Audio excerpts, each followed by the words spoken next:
Muy buenos días, mis queridos estudiantes, estudiantes de medicina, physician assistant, enfermería, nurse practitioners, premédica, whatever the circumstances.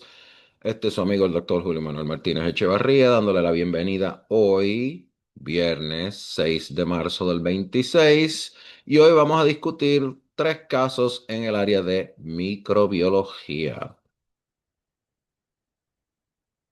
Tenemos una mujer en el caso número eh, 7, que sería el caso, hemos hecho 6 desde que empezamos en junio 25 del año pasado, luego el 10 de octubre y hoy tres casos cada uno de esos días. Hoy tenemos tres más, hoy son los casos del 7 al 9. Caso 7, primer caso del día. Tenemos un paciente con diabetes. Y esto es algo que van a encontrar comúnmente en su práctica. El diabetes es una de las condiciones médicas más comunes que vamos a encontrar aquí, acá en el occidente. Acude a su médico con una sustancia blanca, escamosa y adherente en la piel debajo de los senos. Otra paciente, una mujer que acaba de completar un tratamiento con antibióticos orales, presenta picazón abundante, comezón, flujo vaginal que se asemeja al requesón, cottage cheese, y un tercer paciente con SIDA presenta un exudado blanco, white exudate, en la mucosa oral y el paladar blando. El médico diagnostica el mismo microorganismo causante para los tres pacientes. ¿Cuál es el diagnóstico más probable? Obviamente, ¿dónde se encuentra normalmente el microorganismo que causa esta afección? ¿Qué pruebas de laboratorio pueden ayudar a confirmar el diagnóstico de esta condición? ¿Qué poblaciones, además de los pacientes inmunodeprimidos, corren el riesgo de padecer formas graves de esta afección y cuáles son los tratamientos adecuados para esta afección? Vamos a empezar desde cuál es el diagnóstico. Bueno, esto es Cándida. Candida albicans, que puede provocar una infección fúngica sistémica superficial. Y la infección de los pliegues cutáneos, la vagina, infección por hongo, candidiasis oral son las manifestaciones más comunes de la cándida local y se presentan como un exudado blanco escamoso y gaseoso en la superficie afectada, tal y como se presentó en cada uno de estos pacientes. ¿Dónde se encuentra normalmente el microorganismo que causa esta afección? Eh, Candida albicans forma parte de la flora normal de las membranas mucosas del tracto gastrointestinal. Vamos a empezar por ahí. Y el tracto respiratorio y el tracto genital femenino. Eh, el crecimiento excesivo debido a un desequilibrio en la flora normal en las mujeres que toman terapias como antibióticos o pacientes inmunodeprimidos causa candidiasis. Eh, ¿Qué pruebas de laboratorio pueden ayudar a confirmar este diagnóstico? Bueno, vamos a recordarnos cuando éramos premédicos en química y cuando cogimos microbiología, perdón. eh, Se utiliza una preparación de hidróxido de potasio en un montaje de KOH, que es un montaje de KOH. ¿Se acuerdan? Eh, y esta preparación se utiliza para los raspados de la piel o tejido y vas a ver pseudo hifas y levaduras en gemación en los tejidos. Pueden darle Google Image a esta condición. Los pseudohifas se observan en un cultivo a 20 centígrados, 20 grados centígrados, que es más o menos 68 grados Fahrenheit. Y la formación del tubo germinal se observan a 37 centígrados, que es unos 98,6 Fahrenheit. Y en el caso de la enfermedad sistémica, que es más raro, la candidiasis invasiva que se encuentra principalmente en pacientes serotípicos, pacientes también inmunocomprometidos, eh, y los hemocultivos en estos pacientes son positivos para el hongo. Esto es un hongo, acuérdense, esto no es una bacteria, esto es un hongo. No confundamos la gimnasia con la magnesia, ¿ok? ¿Qué población, además de pacientes inmunodeprimidos, como el caso que tuvimos aquí, corren el riesgo de padecer las formas graves de esta afección? Bueno, aquí tenemos que traer a los usuarios de drogas intravenosas que tienen un mayor riesgo de endocarditis cardíaca. ¿Y cuáles son los tratamientos adecuados para esta afección? El fluconazol, la nistatanina. Estos medicamentos se utilizan para infecciones superficiales, al igual que la anfotericina B. O el fluconazol también se puede utilizar para infecciones sistémicas. Piensen en esos: nistatina, fluconazol, anfotericina B. Con eso pueden sobrevivir una pregunta relacionada a este tema.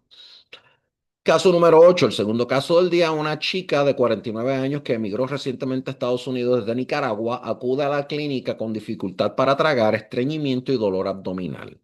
Dice que su última evacuación intestinal fue hace más de una semana. A rayo! Eh, La exploración física revela taquicardia y distensión abdominal, y un electrocardiograma muestra un bloqueo cardíaco tipo MOBITS 1.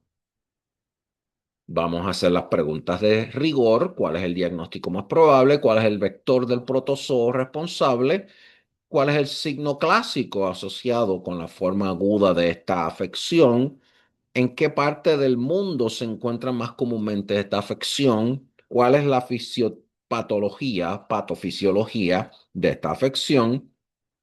Obvio, ¿cuál es el tratamiento más adecuado de esta condición? ¿Y qué otra enfermedad es causada por la especie de protozoa que causa esta infección? Y acabo de ser bien pendejo y dije que es un protozoa. Con eso en mano, vamos entonces al diagnóstico más probable: enfermedad de Chagas o tripanosomiasis americana, que es causado por el protozoa Trypanosoma cruzi. ¿Cuál es el vector del protozoo responsable? El vector es la chinche redúvula, un bug, también conocido como chinche besucona, porque la picadura no duele. ¿Cuál es el signo clásico asociado con la forma aguda de esta afección? El signo de Romaña es un edema periorbitario unilateral e indoloro, y una conjuntivitis que resulta en la enfermedad de Chagas, y este signo es específico. En el, pero el signo, aunque es específico, no es sensible para la infección aguda por Trypanosoma cruzi. Eh, ¿En qué parte del mundo se encuentra normalmente este bicharraco?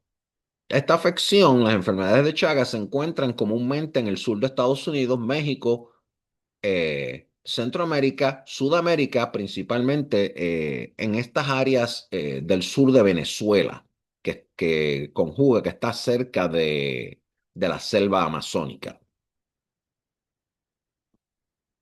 Vamos entonces a la patofisiología de esta afección. La patofisiología: esta mujer padece de enfermedad de Chagas, como dijimos, pero en este caso la condición crónica, mayor frecuencia, tiene un bloqueo cardíaco, taquicardia ventricular, cardiomiopatía dilatada, y la dilatación del esófago y el colon produce un megaesófago y un megacolon, que es un colon gigantesco obstruido y puede causar dificultad para tragar y un estreñimiento bestial. La fase aguda de la enfermedad se va a caracterizar por una zona roja y dura llamada chagoma, donde en el sitio de entrada del parásito al huésped. Y esto va a estar acompañado de fiebre y meningoencefalitis.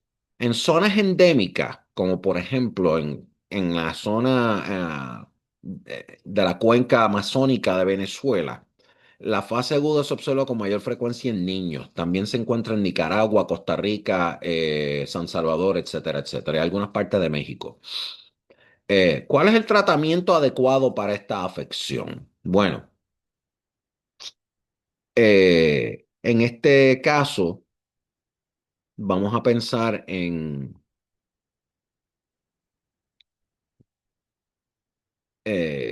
Nifurmitrax. Nifurtimox, mejor dicho, Nifurtimox y el benzoid azol que se utilizan para tratar los casos agudos.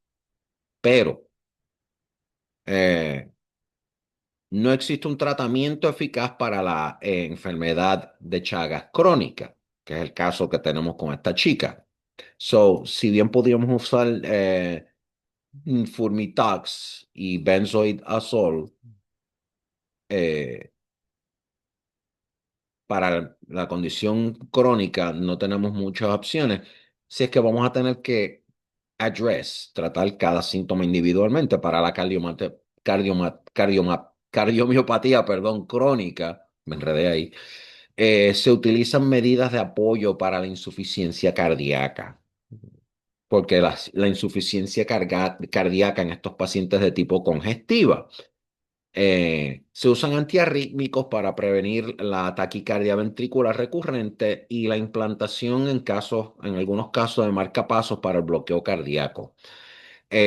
Para el caso gastrointestinal se utiliza la dilatación del esfínter esofágico, cambios en la dieta, el uso de lactantes y enemas, como va a ser en el caso de esta muchacha que lleva una semana que no va al baño, y en algunos casos la resección eventual del megacolon. ¿Qué otra enfermedad es causada por la especie de protozoo que causa esta afección? Los protozoos de Trypanosoma gambiense y Trypanosoma rhodiense causan la enfermedad del sueño africano, African Sleeping Disease. Y esta enfermedad se caracteriza por una linfadenopatía, fiebre recurrente debido a las variaciones antigénicas, somnolencia, por eso es que se llama enfermedad del sueño africano, y posiblemente coma. Y se transmite por la mosca tsetse, the tsetse fly, cuya picadura es dolorosa. Así es que esos son los pearls de esta afección.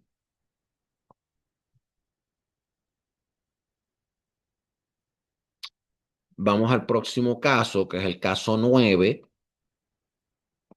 tercer caso del día.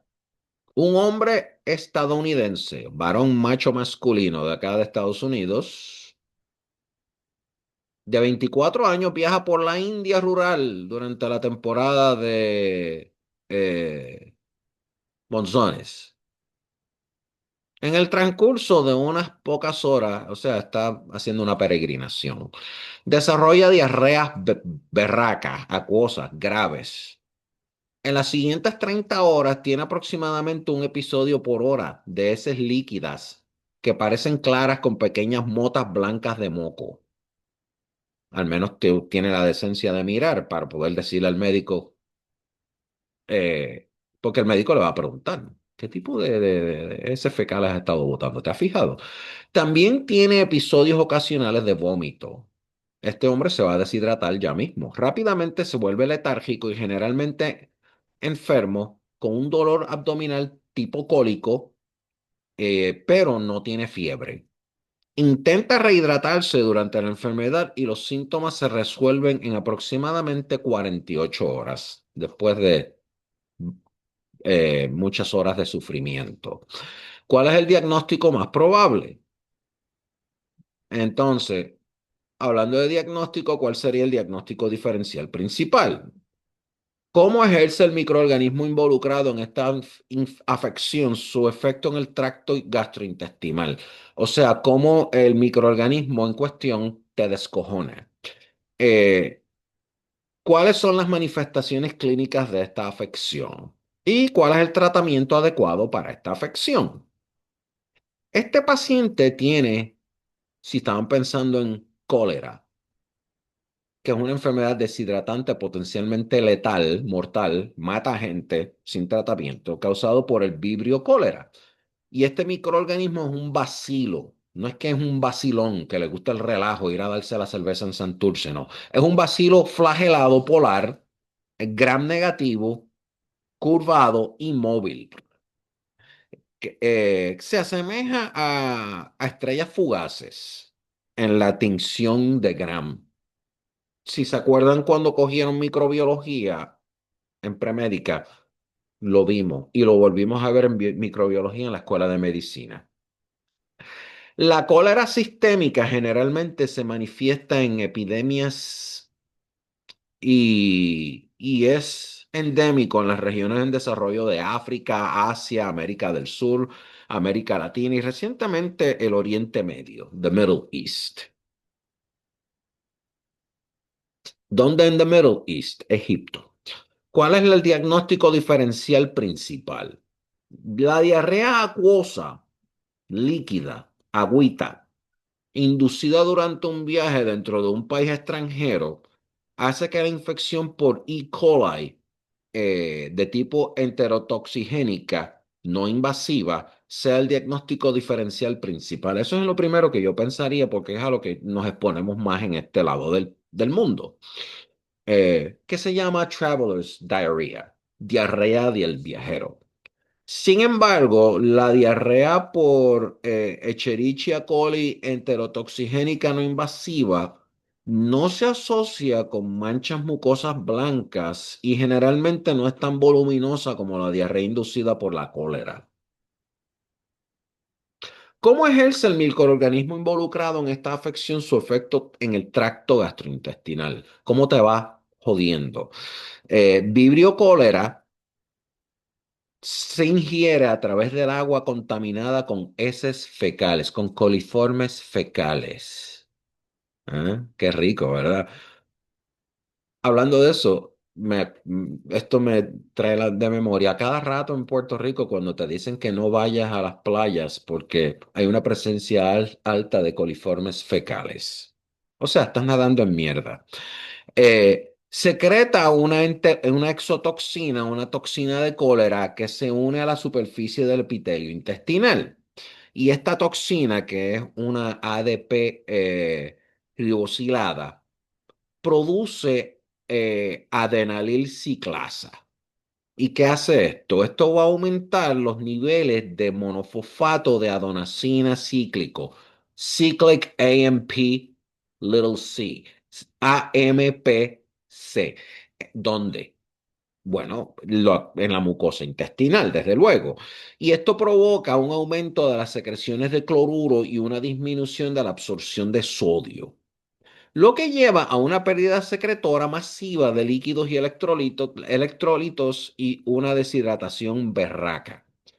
¿Cuáles son las manifestaciones clínicas de la afección? El sello distintivo de cólera son las heces con color de agua de arroz, descritas así porque las pequeñas motas blancas de moco se asemejan a granitos de arroz. Sé que esta tarde, cuando vayan a comer arroz blanco con habichuelas y carne guisada por el lado, no se van a comer el arroz. La aparición de esta diarrea suele ocurrir de 1 a 3 días, de 24 a 72 horas después de la infección.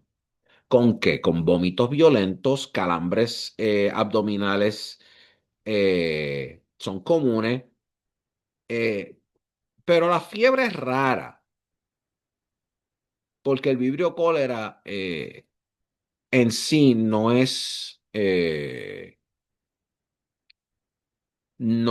produce fiebre, porque, bueno, no recuerdo bien por qué, estoy tratando de decir esto de memoria. Eh,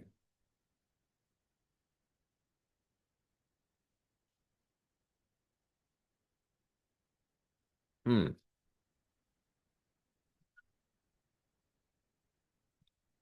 Yo diría que la fiebre no se produce porque el Vibrio cólera de por sí no es invasorio. Eh, ¿Qué sucede entonces?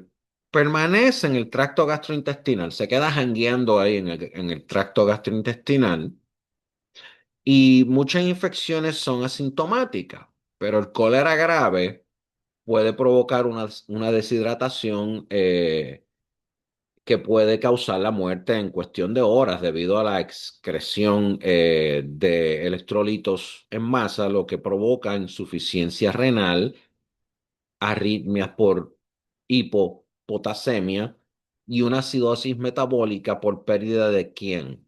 De bicarbonato. ¿Cuál es el tratamiento adecuado para esta afección? Solución de rehidratación oral, que ha reducido la tasa de mortalidad del 50% al 1%, pero esa es la clave, hay que tratarlo de forma inmediata. Una preparación típica de solución de rehidratación oral contiene glucosa, cloruro de potasio, cloruro de sodio y bicarbonato de sodio. Vamos aquí a cubrir esto otra vez. La solución de rehidratación oral contiene glucosa, cloruro de potasio, cloruro de sodio y bicarbonato de sodio. La glucosa va a facilitar la absorción del sodio en el intestino y esto va a permitir la absorción simultánea de agua. Por eso es que si tratas de tomar Gatorade, nada más, it's not gonna work. Lo vas a vomitar. Los antibióticos tienen un uso limitado para detener la diarrea, aunque el uso temprano de doxiciclina podría reducir el volumen de la diarrea y disminuir la duración de la excreción bacteriana en un día. No está mal, ¿verdad? Bueno, con esto terminamos nuestra sesión del día en casos de microbiología e inmunología. Ya yo había cubierto 3 sesiones de preguntas tipo multiple choice questions y están en mi canal bajo live porque esas conferencias las grabé en vivo, aunque no había nadie presente, pero yo las grabé en vivo. Y las fechas fueron en mayo 30, julio 25 y octubre 10. De hecho, en octubre 10 fue la sesión previa de casos. Con esto los dejo. Si les gustó la conferencia, denle like, perdonen el vocabulario colorido. Suscríbanse si les parece una buena idea. Si no, pues sigan viniendo y jangueen aquí conmigo una o dos veces por semana.